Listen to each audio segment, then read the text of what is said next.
Gold trusted gold buyers. మీరు తాకట్టు పెట్టిన బంగారాన్ని విడిపించి ఈ రోజు ఉన్న మార్కెట్ ధరకు కొనబడను.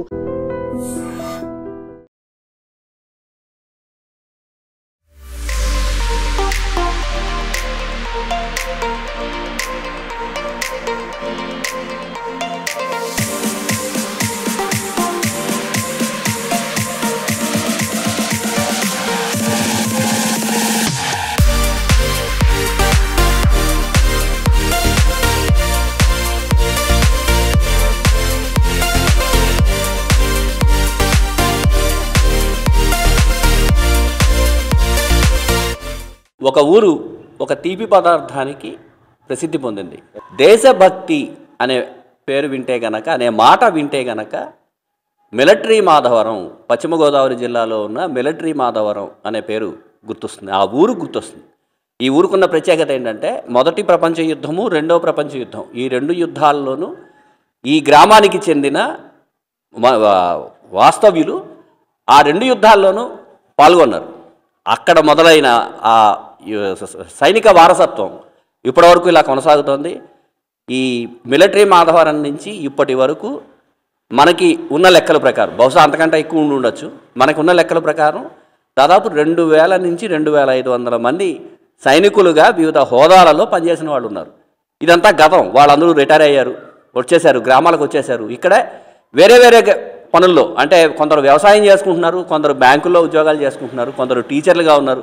ఇలా వివిధ రంగాల్లో వాళ్ళందరూ స్థిరపడ్డారు. వాళ్ళు కాకుండా వాళ్ళ తర్వాత తరం ఇప్పుడు లెక్కేసుకుంటే వాళ్ళ మాటల్లోనే దాదాపు 200 మంది యువకులు ఇప్పుడున్న భారతదేశ సైన్యంలో ఈ ఊరు నుంచి వెళ్ళి పనిచేస్తూనే ఉన్నారు. అందుకనే దీనికి మిలిటరీ మాధవరం అనే పేరు వచ్చింది. ముందు మాధవరం అనేవారు, ఆ తర్వాత మిలిటరీకి సంబంధించినది ఎక్కువ అవ్వడం వల్ల దీనికి మిలిటరీ మాధవరం అనే పేరుగా స్థిరపడింది. ఈ చిన్న ఊర్లో, చిన్న గ్రామంలో ఏ వీధికి వెళ్ళినా దేశభక్తి తొణికిసలాడుతూ కనపడుతుంది. సైన్యంలో పనిచేసి ఇక్కడ వీళ్ళందరికీ కలిపి ఒక అసోసియేషన్ ఏర్పాటు చేసుకుని, దానికి ఒక బిల్డింగ్ ఏర్పాటు చేసుకుని ప్రతి ఏడాది ఏవో ఒక కార్యక్రమాలు మిలిటరీకి సంబంధించి కావచ్చు, ప్రజలకు సంబంధించి కావచ్చు, కరోనా సమయంలో కావచ్చు, ఏదైనా విపత్తు వచ్చినప్పుడు కావచ్చు, వీళ్ళంతటా వీళ్ళుగా ఎవరూ పిలవకుండా వెళ్ళి వీళ్ళ చేయూతని అందిస్తూ ఉంటారు. అలాంటి వీర సైనికులతో ఉన్నాం మనం. వీళ్ళందరూ నిజంగా వీర సైనికులే. వీళ్ళందరూ అనేక యుద్ధాల్లో ఆరితేరిన వాళ్ళు. వాళ్ళతో మనం ఉన్నాం. వాళ్ళతో మాట్లాడి అసలు ఈ ఊరికి ఇలా ఎంతమంది ఎందుకు వచ్చారు, ఏంటి, వాళ్ళనే అడిగి తెలుసుకుందాం. ముందుగా ఈ అసోసియేషన్కి సంబంధించిన అధ్యక్షులు వీరయ్య గారు ఉన్నారు. వీరయ్య గారిని అడుగుదాం. నమస్తే సార్. నమస్తే సార్. అసలు ఈ ఊరి నుంచి అంత ప్రత్యేకత ఏంటి? మీకు మొత్తం అందరూ మిలిటరీలోకి వెళ్ళాలి అనే ప్రత్యేకత ఏంటి? ఎవరు కలిగించారు? అసలు దీని నేపథ్యం ఏంటి? నా పేరు ఆర్డినరీ కెప్టెన్ బొల్లం వీరయ్య అండి. నేను ఇప్పుడు మిలిటరీలో 28 సంవత్సరాలు 22 రోజులు సర్వీస్ చేసి రిటైర్మెంట్ అయ్యి ఇప్పుడు మిలిటరీ మాధవరం ఎక్స్ సర్వీస్మెన్ అసోసియేషన్గా అధ్యక్షుడిగా పనిచేస్తున్నాను.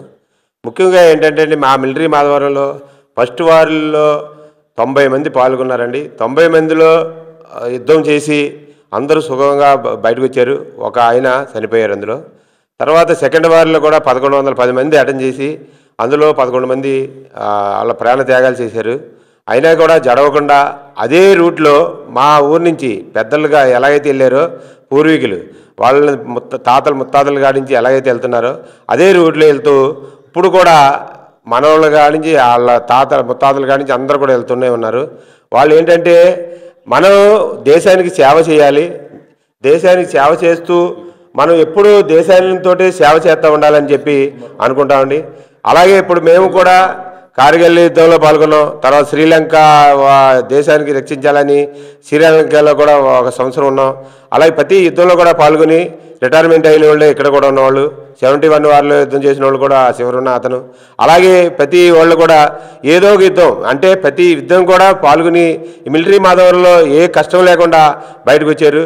ఎంతో సంతోషమైన ఒక మిలిటరీ మాధవరం అని మేము ఎప్పుడు అనుకుంటామండి. ఈ మిలిటరీ మాధవరంలో ఏంటంటే ఒక కుటుంబం నుంచి ఒక్కళ్ళు లేక 5గురు లేక 6గురు కూడా వెళ్ళే ఒక ఇల్లు హౌస్ ఉందండి ప్రతి చోట కూడా. ఈ అందుచేత ఏంటంటే ఇప్పుడు కూడా ఎక్స్ సర్వీస్మెన్స్ 2000 పైనే ఉన్నారు. తర్వాత అలాగే సర్వీస్లో కూడా 2020 మంది కూడా సర్వీస్ చేస్తున్నారు. అలాగే ఏంటంటే ఒకళ్ళని బట్టి ఒకళ్ళు, ఇప్పుడు నేను వెళ్ళాను, మా అబ్బాయి వెళ్ళాడు, మా చిన్నాన్న వెళ్ళాడు. అలాగే ప్రతి వ్యక్తి కూడా ఒకళ్ళని బట్టి ఒకళ్ళు దేశాన్ని సేవ చేయాలని వెళ్తున్నారండి. మా ఊర్లో ఏ యుద్ధం వచ్చినా వెనక్కి తిరిగి రాకుండా ప్రతి వ్యక్తి కూడా అలాగే వస్తున్నారండి. ఎంచేతంటే ఒకళ్ళు చూసి ఈ చేస్తూనే తప్ప వెనక్కి తిరిగి చూస్తాం అనేది లేకుండా ఉంటుందండి. ఇప్పుడు ఇలాగే ఇక్కడ మనతోటి సుందర్రావు గారు, ఈ సుందర్రావు గారు ఉన్నారు. సుందర్రావు గారి ప్రత్యేకత ఏంటంటే వీళ్ళ ఇంటి నుంచి ఆయనతో సహా ఆరుగురు సైన్యంలో ఉన్నారు. వీళ్ళు పనిచేశారు. కొంతమంది ఇప్పటికీ పనిచేస్తున్నారు, కొంతమంది పనిచేసి రిటైర్ అయ్యారు. 6 దేశభక్తులని దేశానికి ఇచ్చిన కుటుంబంలో మనం ఉన్నాము. కుటుంబంతో పాటు ఆ సుందర్రావు గారిని అడిగి, సార్ నమస్తే సార్, నమస్తే అండి. మీరు ఎన్ని సంవత్సరాలు పనిచేశారు? మీ ఇంటి నుంచి 6 వెళ్ళినప్పుడు మీ ఇంట్లో ఉండే ఆడవాళ్ళ పరిస్థితి ఏంటి, మహిళల పరిస్థితి ఏంటి, వాళ్ళు ఏమనేవారు అసలు? మీరు యుద్ధంలోకి వెళ్తున్నారు వద్దు అనే మాటలు కానీ అవి ఏమైనా వచ్చేవా? మీ అనుభవం ఏంటి? నా పేరు జి సుందర్రావు అండి. నేను సుబేదార్ మేజర్ ఆర్డినరీ లెఫ్టినెంట్గా 30 సంవత్సరాలు సర్వీస్ చేసి 2002లో రిటైర్డ్ అయ్యాను. నేను వచ్చిన తర్వాత నేను మా యొక్క యూనియన్కి గౌరవ అధ్యక్షులుగా నేను పనిచేస్తున్నాను. రెండవదిగా కుటుంబ పరంగా అంటే మా ఇంట్లో నేను 4 అన్నదమ్ములు, మేము 3 ఆర్మీ చేసామండి. మా అబ్బాయి కూడా ఆర్మీ చేసి రిటైర్డ్ అయ్యాడు. దాంట్లో 2 ప్రైవేట్గా జాబ్ చేస్తున్నారు, ఆయన బ్యాంకులో చేస్తున్నాడు. ఏంటంటే మిలిటరీ అంటే మా యొక్క ఊరికి ఒక ఫస్ట్ సెకండ్ వరల్డ్ వార్లో పనిచేసినటువంటి వాళ్ళే మాకు స్ఫూర్తి అండి మాకు.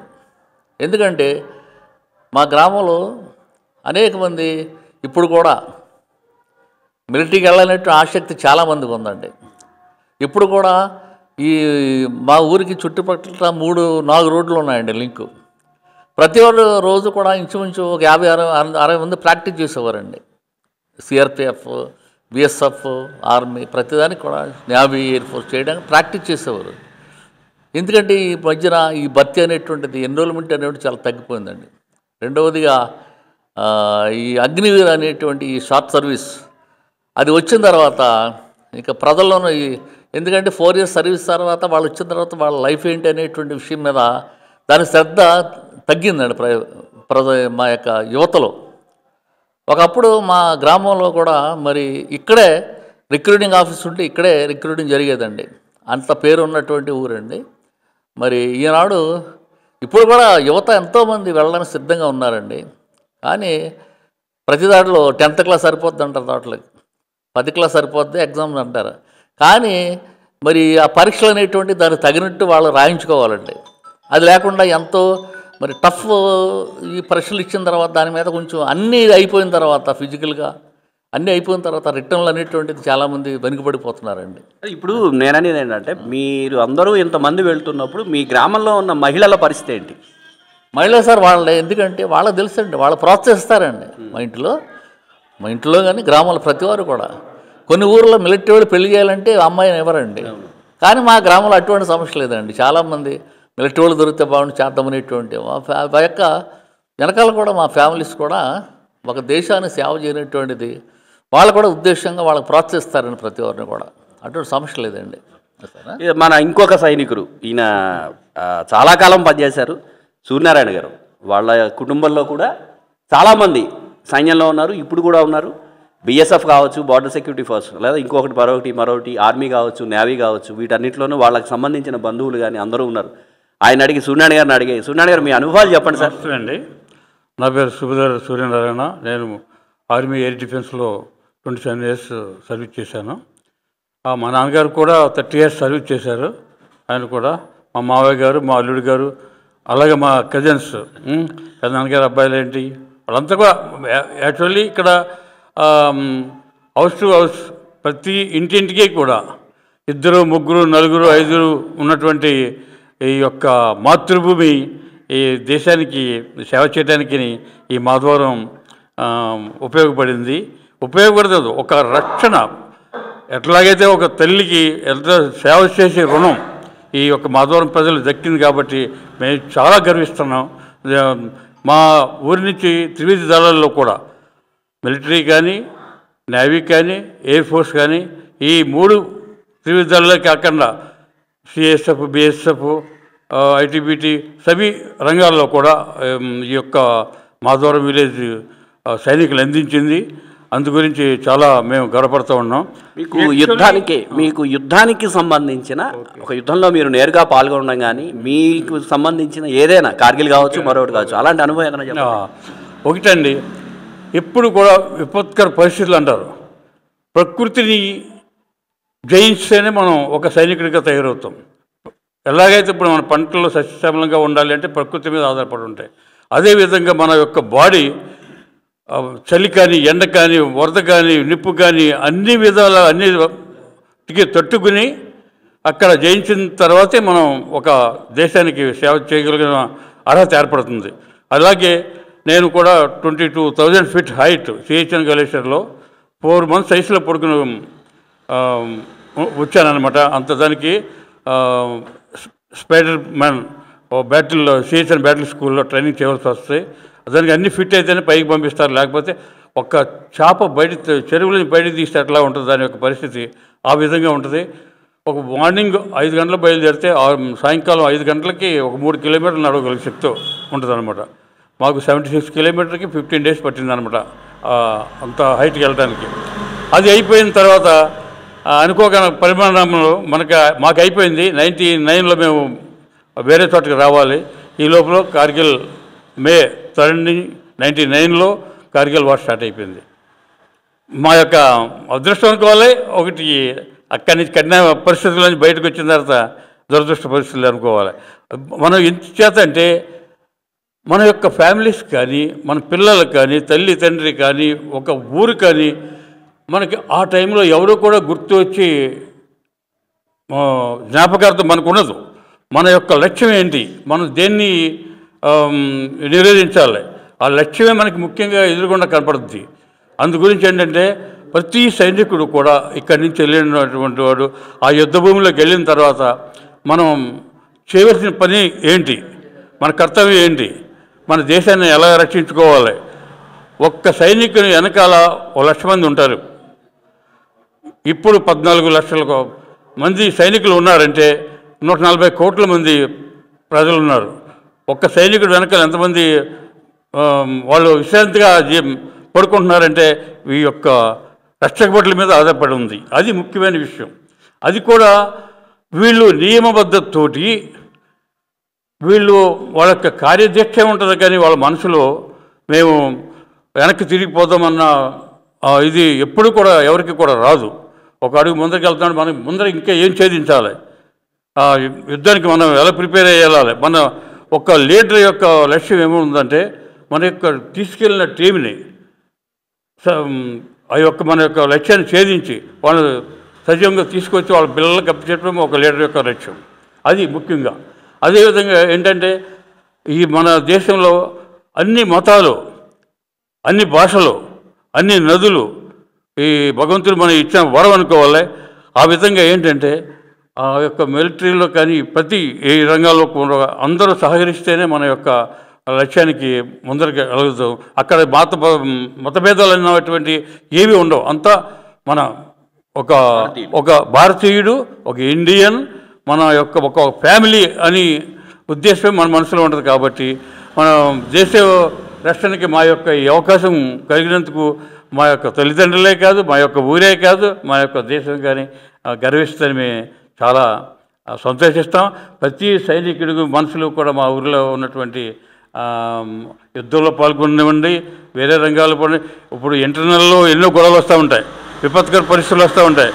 ఒక ఇది భూకంపం రానివ్వండి, ఒక ఇది సైక్లోన్ రానివ్వండి, ఇంటర్నల్ సెక్యూరిటీ కూడా ఈ యొక్క ఆర్మీ చాలా చోట్ల ఇప్పుడు మనకు కూడా వచ్చిందండి. అటువంటి విపత్కర పరిస్థితులు కూడా ఎదుర్కొన్నటువంటి సైనికులే వీళ్ళంతా కూడా. అందుకని థ్యాంక్ యూ. జై హింద్, జై భారత్. ఇంకొక సైనికుడు కృష్ణ గారు మనతో ఉన్నారు. కృష్ణ గారు నమస్తే అండి. నమస్తే. మిగతా వాళ్ళతో పోలిస్తే మీరు కొంచెం పెద్దవాళ్ళలా కనిపిస్తున్నారు, అలాగే మీ ఎక్స్పీరియన్స్ కూడా కొంచెం ఎక్కువ ఉన్నట్టుగా కనిపిస్తుంది. మిలిటరీలోకి మీరు ఎవరి స్ఫూర్తితో వెళ్ళారు, అక్కడ ఏం చేశారు, మీరు చేసిన పనులు ఏంటి, ఏ యుద్ధాల్లో మీరు పార్టిసిపేట్ చేశారు, మా వీక్షకులకి చెప్పండి. అవును, నా పేరు పత్తి కృష్ణ అండి. నేను 1969లో ఆర్మీలో జాయిన్ అయ్యాను. నేను ట్రైనింగ్ అవుతుండగా నేను యుద్ధం స్టార్ట్ అయింది 71 వారు. యుద్ధంలో కూడా నేను పాల్గొన్నాను. ట్రైనింగ్ అయిపోయిన తర్వాత హిమాలయ పర్వతాల మీద మేము ఆ టైంలో బంకర్లో అటాక్ అయ్యాం. అక్కడి నుంచి మేము లాహోర్ వరకు కూడా పాకిస్తాన్ సైన్యాన్ని తవిరి కొట్టుకుంటా కూడా మేము వెళ్ళి వాళ్ళతో దండాలు పెట్టించి బాబు మీ జోలికి రావన్న తర్వాతే మేము వదిలేసి వచ్చాం. అంత విధిగా నేను యుద్ధంలో పాల్గొన్నాను. అక్కడి నుంచి వచ్చిన తర్వాత మళ్ళీ బంగ్లాదేశ్ మన ఇండియా మళ్ళీ సపోర్ట్ చేస్తే ప్రధానమంత్రి ఇందిరాగాంధీ గారు ఆ టైంలో కూడా బంగ్లాదేశ్లో కూడా నేను అటాక్ చేశాను, యుద్ధంలో పాల్గొన్నాం. అక్కడ కూడా యుద్ధం అయిన తర్వాత ముక్తి పూజలో సురక్షితంగా ఏ దెబ్బలు గట్ట ఏం తగలకుండా మాకు ఇక్కడ మాధవరంలో ఒక అమ్మవారు ఉంది. ఆ అమ్మవారిని తలుచుకుంటే పోలేరమ్మ గారిని ఆవిడని తలుచుకుని మేము అక్కడికి వెళ్ళినా కానీ మాకు చాలా జయంగా ఉంటుంది. చాలా ఆవిడ వెనకాల ఉండి కాపాడుతుందనే మా నమ్మకం. మేము అలాగే ఆవిడని నమ్ముకుని ఎదరికి వెళ్ళేవాళ్ళం. అలాగే మా తండ్రి గారు కూడా ఫస్ట్ వారు సెకండ్ వారు కూడా అటెండ్ చేసి 2 వారాలు కూడా ఇది చేశారు. మా చిన్నాన్నగారు కూడా 2వ వారంలో యుద్ధంలో ప్రపంచ యుద్ధంలో చేసి అక్కడే సురక్షితులయ్యారు. అయినా మా కుటుంబంలో 5 అన్నదమ్ములు, 5 4 ఆర్మీలో జాయిన్ అయ్యాం. మా తండ్రి గారు కృషి ఈ మాధవరాన్ని పుట్టినందుకు మేము చాలా గౌరవిస్తూ ఉంటాం. ఈ మాధవరం గడ్డ మీద పుట్టిన రక్తం అలాంటిది. మాధవరంలో పుట్టిన ప్రతి ఎంగు కూడా ఆలోచిస్తారు, మేము ఎదరికి వెళ్ళాలి, దేశ సేవ చేయాలని ఆలోచిస్తారు. దాని గురించి మేము కూడా ఈ మాధవరం గడ్డ మీద పుట్టినందుకు చాలా గౌరవపడుతున్నాం, చాలా అదృష్టమని భావిస్తున్నాం. Thank you sir. ప్రభాకర్ గారు, మీరు కూడా అనేక యుద్ధాల్లో పాల్గొని ఉంటారు, లేదా వివిధ కార్యక్రమాల్లో పాల్గొని దేశభక్తికి సంబంధించి ఈ ఊరు నుంచి వెళ్ళిన వాళ్ళలో మీరు ఒకరు. మీరు ఆర్మీలో ఉండి లేదా నేవీలోనో మిగతా వాటిలో ఈ ఒక సైనికుడిగా మీరు చేసిన సేవలు ఏంటి సార్ ఈ ఊరు నుంచి వెళ్ళి? నమస్తే సార్, నా పేరు లక్కాకుల ప్రభాకర్. 28 years సర్వీస్ చేసి యాజ్ ఆర్డినరీ సిబ్బంది మేజర్గా రిటైర్ అయ్యాను. నేను 1982లో జాయిన్ అయ్యా, 2010లో రిటైర్ అయ్యాను.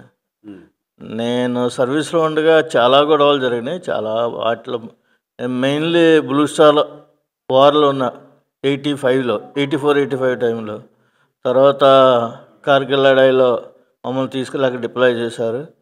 తర్వాత ఓపరాక్రమంలో ఉన్న మెయిన్ ఆపరేషన్స్ ఇవి 3. ఇంకా అవి కాక ఇంకా ఎప్పుడు నార్మల్గా ఉంటూనే మిలిటరీతో గొడవలు అవన్నీ. ఇంకా బయటికి వెళ్ళామంటే తిరిగి వస్తామనే రోజు పరిస్థితులు కూడా ఉండవు. అటువంటి చోటల్లో మేము సర్వీస్ చేసి పెట్రోలింగ్ చేసి చాముల్లో రౌండ్ పెట్టి తిరిగిన రోజులు ఉన్నాయి. మనిషి ఆర్మీ అనేది అంత ఈజీ కాదు, కష్టాలతో కూడుకున్నదే. దాంట్లో జాయిన్ అయిన తర్వాత తిరిగి వస్తాం కాళ్ళు చేతులతో శుభ్రంగా అనేది ఎవరికి నమ్మకం ఉండదు. స్వయంగా నా సర్వీస్లో చూసిందైతే మేము ఉరి సెక్టర్లో ఉండేవాళ్ళు. ఆపరేషన్ కార్గిల్ విజయ్ జరిగేది. అప్పుడు జేసోగేట చేస్తున్నాం. అక్కడిని తీసుకొచ్చి గుల్మార్గ్లో డిప్లాయ్ చేశారు. మాకు ఎప్పుడు అటాక్ చేయాలన్నా అప్పుడు అటాక్ చేయాలి. అంటే మాకు డంగర్ 1, డంగర్ 2, డంగర్ 3 పోస్టులు అని చెప్పి ఆపరేషన్ బిర్సా ముండా పేరుతో అక్కడ ఒక కంపెనీ డిప్లాయ్ చేశారు. మరి ఆల్ఫా ఎంఎన్లో నేను ఏదో సెక్షన్ కమాండర్గా అప్పుడు జేసోగేట చేస్తున్నా. అప్పుడులో మాకు ఒకటే నారా ఉండేది, జో వాపస్ ఆయేగా వహీ జేసో బనేగా, జో గయా మర్ గయా. అంటే పరిస్థితి చూడండి, ఇంతకంటే డేంజరస్ డైలాగ్ చెప్పలేము కదా. అంటే యుద్ధంలో పోయి చనిపోతే చనిపోతాం, తిరిగి వస్తేనే ప్రమోషన్ కేటరు. ఆ విధమైన పరిస్థితుల్లో 3 months ఉన్నాం మేము. తర్వాత టైగర్ హిల్ పట్టుకున్నా మమ్మల్ని క్యాన్సిల్ చేసి వాపస్ పిలిచారు. అది వచ్చి మళ్ళీ అమృత్సర్లోకి వచ్చి అక్కడ మళ్ళీ September 31st అసెంబ్లీ చేశారు కదా, బాంబ్స్ చేశారు కదా. అప్పుడు జనవరి ఓపరాక్రమకి మేము ఎక్కడ ఉన్నాం, వాఘా బోర్డర్లో, పాకిస్తాన్ వాఘా బోర్డర్లో. అమృత్సర్లో మా యూనిట్ ఉండేది. అక్కడి నుంచి వాఘా బోర్డర్లో డిప్లాయ్ చేశారు. ఆ డిప్లాయ్లో మేము ఎంత దగ్గరంటే రైఫిల్ రేంజ్లో ఉండేవాళ్ళం. రైఫిల్ రేంజ్ మీన్స్ 400 meter డిస్టెన్స్లో పాకిస్తాన్కి మాకు రైఫిల్ షూట్ చేస్తే మేము అవుట్ అయిపోతాం. మాకు అలా చూస్తుంటే కనిపించే వాళ్ళే ట్యాంక్స్, బంకర్స్, మనుషులు. అలా చూస్తుంటే నిజంగా పరిస్థితి చెప్పాలంటే ఆ టైంలో స్వప్నాలు కూడా ఆ విధంగానే వస్తుంటాయి. ఒక రోజునే పడుకుని నిద్రపోతుంటే భూకంపం వచ్చింది, కానీ నా భూకంపం తెలియదు. భూమి ఊగిపోతుంటే పాకిస్తాన్ ట్యాంక్ వచ్చి బంకర్ పైకి ఎక్కేస్తుందా అనే డౌట్ వచ్చింది. చూస్తే ఏమీ లేవు. మళ్ళీ పడుకుంటే మళ్ళీ ఊగింది భూమి. అప్పుడు బీఎస్ఎఫ్ వాళ్ళు ఉంటారు, వాళ్ళు రే భూకంపాగాయే, రే భూకంపాగాయే. అప్పుడు చూస్తే ఆహా, అలా ఉంటుంది పరిస్థితి. మనిషి జీవితం ఆర్మీలోనే చాలా కష్టం. చెప్పాలి అంటే ఒక సైనికుడు ఒక రౌండ్ ఫైర్ చేస్తున్నా అంటే వాళ్ళకి 7 టైప్ ఆఫ్ కాన్ఫిడెన్స్ ఉండాలి. అప్పుడే ఒక బుల్లెట్ బయటికి వెళ్తుంది. అంతేగాని కాన్ఫిడెన్స్ లేకుండా, పౌరుషం లేకుండా, భయపడుతూ జీవించాలన్న మనిషి జీవించలేడు. జీవించినా చేసే వృత్తి తప్పదు. ఒక మనిషి ఒక రౌండ్ ఫైర్ చేయాలి అంటే వాడికి సెల్ఫ్ కాన్ఫిడెన్స్ ఉండాలి ఫస్ట్. తర్వాత confidence on weapon, own weapon మీద వాడికి పట్టు ఉండాలి. తర్వాత కాన్ఫిడెన్స్ ఆన్ ఫ్రెండ్, నైబర్. ఒకవేళ మనకు ఏదైనా ఉండేవి పడిపోతే పక్కన మంచిలు తాగిస్తాడా లేదా అనే ఆ విశ్వాసం ఉంటేనే చేయగలడు. Confidence on organization. మన ఏ ఆర్గనైజేషన్, మాది మద్రాస్ సిమెంట్, మేము మద్రాస్ సిమెంట్ తరఫున ఫైర్ చేస్తున్నామంటే ఏదైనా అయ్యిందంటే మా ఫ్యామిలీ అంతా చూసుకుంటారు. వాళ్ళు మా ఫ్యామిలీకి కావాల్సినవి సప్లై చేస్తారు. మా ఫ్యామిలీకి భరోసా మద్రాస్ సిమెంట్. ఆ విధంగా ఉండాలి. తర్వాత కాన్ఫిడెన్స్ ఆన్ పేరెంట్స్. ఒకవేళ మన యుద్ధంలో మరణిస్తే మా పేరెంట్స్కి, మా పిల్లల్ని, భార్యని అంతా చూస్తారు అనే ధైర్యం ఉంటేనే వాడు వెళ్తాడు ముందుకి. తర్వాత కాన్ఫిడెన్స్ ఆన్ గవర్నమెంట్కి అన్ని విధాలుగా మనకు చేస్తుంది. స్టేట్ గవర్నమెంట్, సెంట్రల్ గవర్నమెంట్ మనకు అన్నీ ఇస్తుంది అనే ధైర్యం ఉంటేనే ముందుకు వెళ్తాడు. తర్వాత లాస్ట్ కాన్ఫిడెన్స్ ఆన్ గాడ్. జై శ్రీరామచంద్ర, శ్రీరామరక్ష సర్వ జగద్రక్ష. ఇన్ని ఉంటేనే కానీ మనిషి ఆర్మీలో సర్వీస్ చేయలేడు. ఆర్మీ సర్వీస్ అంటే మాటల్లో చెప్పినట్టు చాలామంది అంటారు, వాళ్ళకంటే అన్నీ ఫ్రీయే. మెడిసిన్ ఫ్రీ, రమ్ము ఫ్రీ, క్లోత్ ఫ్రీ, అన్నీ free. But bullet is also free. ఆ బుల్లెట్ ఎవరికి అక్కర్లేదు. ఆ బుల్లెట్ వేసిన మేకపోతులా నిలబడితే అక్కడ మిలిటరీ వాడు ఒక్కడే ఛాతీ అప్ చేసి, అది ఎప్పుడు ప్రాణాలు పోతాయో వాడికే తెలియదు. బుల్లెట్స్ వెళ్తుండే పాకిస్తాన్ చూస్తుండే బుల్లెట్స్, డబల్ ఛార్జ్ బుల్లెట్స్. అక్కడ ఒకసారి ఫైర్ అవుతుంది, మళ్ళీ మన ఇండియా దగ్గర వచ్చి మళ్ళీ రీఛార్జ్ అవుతుంది, రీఫైర్ అవుతుంది. ఆ బుల్లెట్లో పాయిజన్ ఉంటుంది. ఒక్క బుల్లెట్ హిట్ అయితే వాడు ఏమవుతుందో వాడికే తెలియదు, పాయిజనస్ అంతా. అటువంటి చోటంతా ఆయన సాబ్ మద్రాసు వింటే తెలుసు మా రైఫిల్ ఎలా ఉంటుందని చెప్పారు. ఒక్క బుల్లెట్ మనిషి పోయినట్టే, ఇంకా వాడి జీవితం ఎందుకు పనికిరాదు. అటువంటి చోట చేశాను ఒకరి 2098లో కూడా అక్కడ ఉన్న ఉరి సెక్టర్లో. అక్కడ ఆర్టిలరీ బాంబ్స్ వస్తే మా మీద పడిపోతుంది, పాకిస్తాన్ ఆర్టిలరీ బాంబులు. మార్నింగ్ వెళ్ళి 5 o'clock స్టార్ట్ అయితే ఈవినింగ్ 6 వరకు. ఎప్పుడు ఆర్టిలరీ రౌండ్ వస్తుందో తెలియదు. ఆ రౌండ్ వస్తున్న విపరీతమైన సౌండ్, హెలికాప్టర్ వచ్చినట్టుగా బొయ్యి అంటూ వచ్చేది. దగ్గర ఇంత పొడుగు ఉండేది బుల్లెట్టే. భూమి మీద పడిందంటే 1.5 feet 2 feet అలా బద్దలైపోయేది భూమి, భూకంపం వచ్చినట్టుగా. అంత భయంకరమైన సర్వీస్ మాది. ఇక్కడికి వచ్చేటోడికి ఏంటంటే మిలిటరీ వాడు నీట్గా జీన్స్ ప్యాంట్ వేసుకున్నాడు, వైట్ షర్ట్ వేసుకున్నాడు, కళ్ళతోటి పెట్టుకున్నాడు. వాడికి ఏంట్రా, వాడికి అన్నీ free. But bullet also free. No one is asking about that. Only అన్ని ఫ్రీ ఐటమ్ కావాలి. కానీ మిలిటరీ వాడికి రెస్పెక్ట్ ఇవ్వడానికి కూడా మన గవర్నమెంట్ అంతా ఇచ్చేయట్లే. వాస్తవం చెప్పాలంటే మిలిటరీ వాడు అంటే ఏదో చేస్తారు, కానీ చాలా కష్టం మిలిటరీ జీవితం అనేది. మిలిటరీలో ఒకసారి కాలు పెట్టి అదే బాడీతో తిరిగి వస్తే ఆ భగవంతుడు మా ఊరికి పోలేరమ్మ తల్లి, ఆ తల్లి దయని కావాలి. జై హింద్, జై భారత్. అది స్వతంత్ర భారత్ మాతాకి జై, బోలో స్వతంత్ర భారత్ మాతాకి జై, బోలో స్వతంత్ర భారత్ మాతాకి జై. ఇది ఈ మిలిటరీ మాధవరం అనే గ్రామానికి సంబంధించిన సైనికులు చెప్పిన అనేక వివరాలు. వీళ్ళంతా యుద్ధాల్లో పాల్గొన్నారు, అనేక యుద్ధాల్లో పాల్గొన్నారు. ఆ మరణానికి అతి సమీపం వరకు వెళ్ళి క్షేమంగా తిరిగి వచ్చారు. అయితే ఇంత చూసిన వాళ్ళు బహుశా వాళ్ళ వారసత్వాన్ని అక్కడికే పంపించాలని బహుశా మధ్యతరగతి మానవులు కావచ్చు, బిలో మిడిల్ క్లాస్ కావచ్చు, వాళ్ళు ఎవరు అనుకోరు. కానీ ఈ గ్రామం మాత్రం, ఈ గ్రామంలో ఉన్న ఈ సైనికులకు సంబంధించిన వాళ్ళు మాత్రం తమ తర్వాత తరాన్ని, ఆ తర్వాత తరాన్ని, ఆ తర్వాత తరాన్ని కూడా, అలా ఎన్ని తరాలైతే అన్ని తరాలని కూడా మన భారతదేశ సేవ కోసము, దేశభక్తి కోసము పంపించాలని వీళ్ళు నిర్ణయించుకున్నారు. అలాగే పంపిస్తున్నారు. ఇప్పటికీ ఇక్కడ నుంచి వందలాది మంది సైనికులు భారతదేశంలో ఆర్మీలోను, నేవీలోను పనిచేయడానికి వెళ్తున్నారని వీళ్ళంతా చెప్తున్నారు. కెమెరామెన్ విజయ్తో ముక్కామల చక్రధర్, ఐ డ్రీమ్ ప్రత్యేక ప్రతినిధి, మిలిటరీ మాధవరం నుంచి.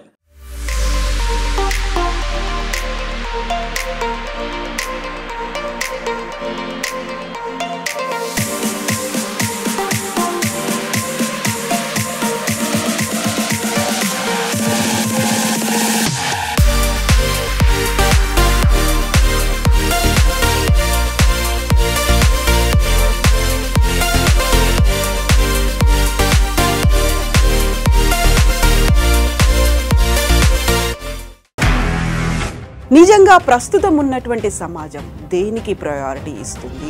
ఆర్థిక సంబంధాల చుట్టూ మాత్రమే తిరుగుతుంది. మళ్ళీ ఎన్నికలంగానే చాలా విరక్తి కలుగుతాను. మంచి అనిపిస్తుంది కదా, లేడీస్ కూడా ఛాలెంజింగ్ జాబ్స్ చేసినప్పుడు చాలా బాగుంటది. ట్రాఫిక్ అసిస్టెంట్స్ గా నియమించిన ట్రాన్స్జెండర్స్ అందరితో సాల్యూట్ చేయించుకుంటున్నారు. ఫుడ్ డెలివరీ ఇవ్వటానికి వెళ్ళినటువంటి డెలివరీ బాయ్ అనిల్ పై కళ్ళ ముందు